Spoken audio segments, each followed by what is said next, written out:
Instead of saying for 2023, I want to attract a relationship, instead set the intention to feel more love.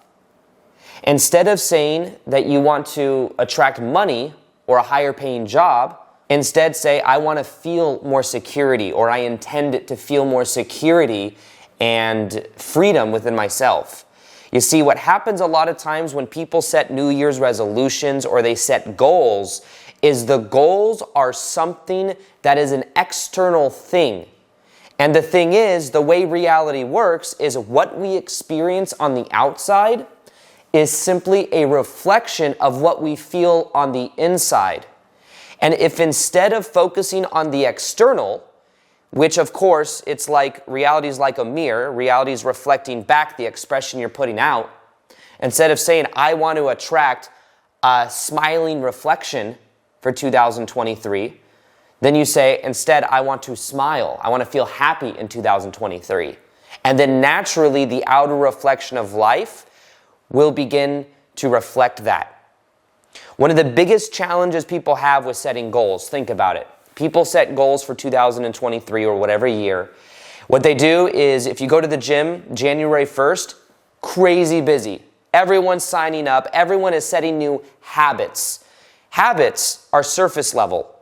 So what they do is they set a new habit to go to the gym. They go for a month. And then what happens is in February, there's less people there than there were in January. And then by March, it's much easier. It's back to normal, where most of those people have fallen off. Now, why is that? Because habits aren't identity and don't come from a place of presence. So habits are things that you do when at the deeper core level, there's a way that you are. And if you are somebody that has the identity of being out of shape, somebody that has the identity of having a slow metabolism or whatever the identity is, the stories that we tell ourselves are what we naturally act in accordance and in alignment to. So something that's very important is understanding that habits are surface level and stem from a place of identity. Now, the thing is when it becomes easy to go to the gym is when it's natural for you to go to the gym because it's a part of who you are. This is like an analogy I've used before, but it's super simple. If you go to, like the first time I ever went to Bikram yoga, back in like 2015 maybe, I go to yoga and they tell you, you don't just come once, you need to come for a week to get a full benefit, to understand what Bikram yoga is. And you're in this hot 130 degree or 120 degree sauna type thing with mirrors, and you're going through this process, you're sweating like crazy, it's like 90 minutes. And by the end of it, you feel a certain way. And they say, you need to come for a week. So then you come the next day. And then you come the next day. And then eventually you're like, I'm not going to keep renting someone else's sweaty yoga mat. I'm going to buy a yoga mat. So you buy a yoga mat. And then something kind of switches in your brain. You're like, oh, now I have this yoga mat. I'm a yoga person. Some people may then go to like buy expensive yoga clothes, like Lululemon or something. That's what I did. I went and bought, I was like, I'm a yoga person now. I'm going to go and buy these like really overly priced pants that were for yoga. And I realized afterwards pants weren't the right way to go. I should have just bought shorts. But I bought these big baggy Lululemon pants and then I wore those. And then my identity started, I'm like, wait, maybe this yoga life is for me. So then I did that and that was a part of my identity for a period of time. I don't really do yoga that much anymore. But the psychology behind it is once you go consistently for like a week or two, you start to take on the sense of identity of it. But what a lot of people do is they set intentions, not from the core, they set intentions and habits, which are these outer things that aren't really who you are at your core. And a lot of what we've been doing in our lives is we search for things on the outside and we believe as well, there's a story that if I get the relationship, if I get the job, if I get the number in my bank account, then I can be happy. And the thing is that puts so many expectations and so many rules that it's less likely that we are going to feel happy. And the antidote or the solution to this is actually having less rules as to what it takes for you to feel happy. Michael Singer, in the book The Surrender Experiment, or in the book, what's it called? The Untethered Soul, would call this opening and closing. Our hearts are either open and we feel love because we are love, and we let every interaction with every person in our life be an expression of that love, because we don't say, in order for me to feel love, you have to be my significant other, you need to be in a committed relationship with me, you need to be this, you need to be this, you need to be this. And as you let go of those rules and you let love be who you are, you can then be open around anybody. You can have an open heart around somebody that you're talking to at the gym, or you're talking to at the grocery store, at your work. You can let yourself open and have less rules as to when you close. And a lot of times the difference between opening and closing is based on our past social conditioning. Not even social conditioning, parental dynamics conditioning. Imagine that there's someone in your life that anytime they wear a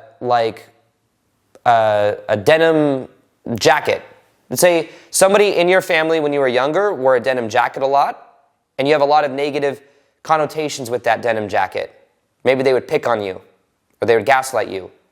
Then what happens is you're in daily life, and someone else comes into the room that's wearing a denim jacket. You may not even understand why, but you might feel a certain way. You might close immediately because that association reminds you of the person that used to treat you a certain way growing up. So what happens is there's a closing that happens. And the transformation that I've learned more than ever over the last month or two is to actually lean into those situations, to become aware of them.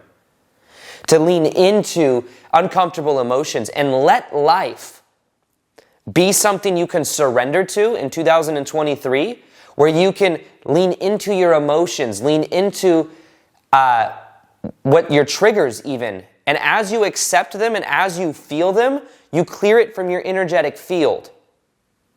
Let me give you an example of this. This is one of my biggest epiphanies for 2022. Was realizing that a lot of times when I would develop a story, have this drama around these things happening in life and how things need to be different, I would then recognize that my story is something I'm energetically attached to because it's helping distract me from a deeper core emotion. So for example, let's say, and this is something that I actually had to go through energetically, where I would get triggered if people would show up late. 10, 15, 20 minutes late. You said you're going to be there at 1 and you showed up at 1:20, 1:30. And when that would happen, I'd get so triggered. I'd feel like, oh, these people don't value my time. I'd feel like there's this deeper story I would develop where people just aren't consistent. There aren't an integrity. And there was this big story where I'd get all acted up about it. Especially 2 or 3 years ago, I had this guy that would work on, he was like a handyman who was awesome, but he was just so late all the time. And I would be getting ready to like go to the gym, and I'm like, okay, can I set you up with what you got to do, and then I'm going to go to the gym. And what time are you going to be here? And he'd be like, I was like, can you show up at 1? He said, yes, show up at 1. And by 1:30, 2, 2:30, 3, he still wouldn't be there. And I'm like, I want to go to the gym. But then what would happen is I developed this big story, and then I'd get mad about it. And I'm like, realizing that there was this pattern where I would get so addicted to the story and to the drama of it. At any time, I could have just hired somebody else, or I could have just accepted it, or something like that. But what I realized is that reflection came and stems from a level of feeling abandoned, somebody not showing up. And while I can get tied to the story, and I can get angry about it, I can realize that there's also there's a moment between 0 and 7, or maybe many moments, where somebody said they were going to do something and it didn't get done. Somebody said they were going to show up and they didn't show up. A feeling of abandonment. So I can lean into that and say, oh, the story, the addiction to the drama, all of this stuff, and outer reality that's not conforming to the rules I have to what I can feel happy. Or I could lean into that and let that be a trigger for me to actually lean into and accept the emotions of what that feels like and not avoid the emotion. Not that every little thing is like, oh my God, someone showed up 10 minutes late, abandonment.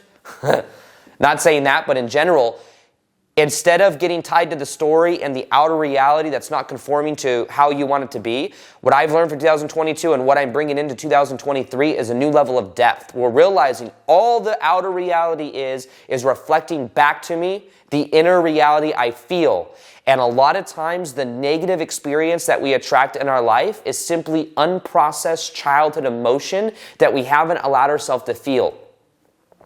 So if something happens where you feel betrayed, that's just something that happened to me earlier in the year where there was this feeling of betrayal and kind of like a shocking experience that brought that all up. And in that betrayal, there was this addiction to the story. This person did this, it was wrong, and this is how I feel about it. And I was getting so tied up with the story and so tied up with everything. But then eventually what I realized is I can be grateful for the experience because it helped me tap into the initial core, which was between 0 and 7 years old, and feeling that betrayal, feeling that abandonment. So instead of making it about the story of this person did this to me, I was grateful. And I am grateful that this happened because it helped me to get deeper into my own sense of what love is. I realized that I may have attracted this because one of the ways that I thought about love was a lot of times we have these imprints of what love is that stem from what we believe love was when we were a kid. So if love as a kid meant inconsistency and emotional unavailability, we will attract that into our lives. Something may happen that proves to us the same notion that we had when we were a kid. Oh, it means I'm not worthy, I'm abandoned, I'm not worth someone staying around for. Instead of realizing that the reason that energy is there and that relationship there is to reflect back the unprocessed emotion from childhood from 0 to 7 years old. So in 2023, what I recommend you do is you become aware of this energy and you lean into it. You allow yourself to feel it. It's interesting, but when you feel it, you heal it. When you allow yourself to integrate that emotion and you feel it, it leaves your body, it leaves your field. But when you get addicted to the story and the drama, you keep the energy alive and you keep the responsibility outside of yourself. The truth is, all outer is a reflection of the inner. And if we take responsibility for what we feel and the things that have happened and the emotion we felt and we allow ourselves to feel it, we then begin to let that energy dissolve. So if you keep attracting certain relationships into your life that you don't, it's like a different face but the same energy, something to do is to actually feel into processing the emotion from childhood, processing the emotion from maybe a past relationship. Let reality show you where your work is, where your ability to transform is, because anything you experience in your life can be a leverage into a new you. And some of the most painful experiences of 2022 for me have led me to my biggest epiphanies and my biggest levels of depth. So leaning into this energy is so powerful, and taking on the values you want to bring in for 2023 is going to be so important. For me, it's always been somewhat similar to vulnerability. The more I'm vulnerable, the more vulnerability, and the more I lean into that energy, the more the shame goes away, because that's the cure to shame and feeling I'm broken, is to actually open up your heart. It takes vulnerability to step into the new. It takes vulnerability to ask that person out. It takes vulnerability to show the real you to the world. And then also courage. Having the courage to step into the new.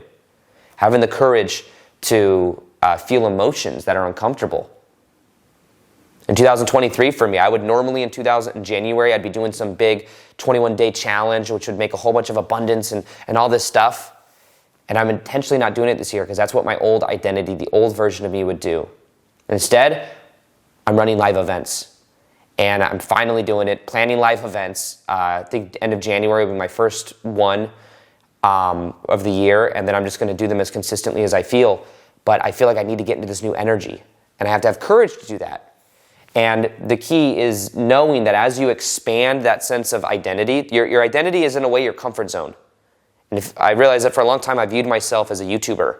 So I'd make videos on YouTube, and that's pretty much it. And then I would do online stuff, but everything was virtual. I realized I'm bored with that, and I want to expand, and I want to expand into doing live events and record that and put that on YouTube.